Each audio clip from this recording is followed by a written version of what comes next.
สิทธิ์ของท่านผู้ใหญ่ในครับครับ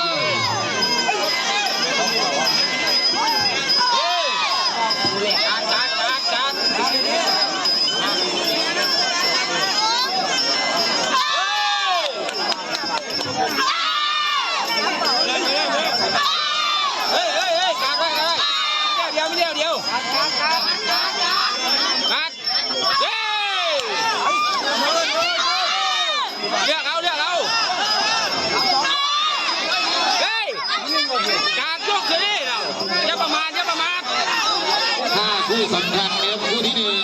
เดชนัทวุฒิกับคู่ที่สองนุ่มหัวเรือกับเพชรตุมนคู่ที่สามเพชรตระการคู่ที่สี่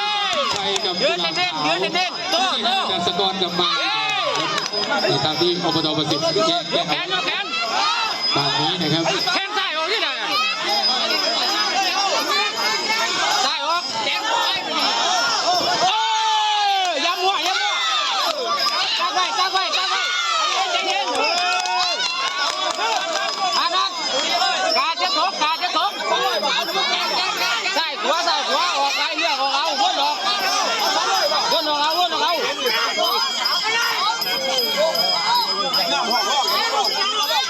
วนเอา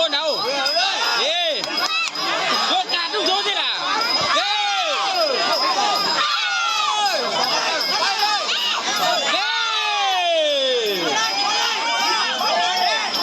ไม่ต้องเด่นการจะโดนจะประมาท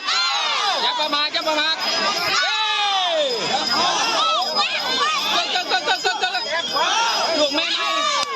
ไม่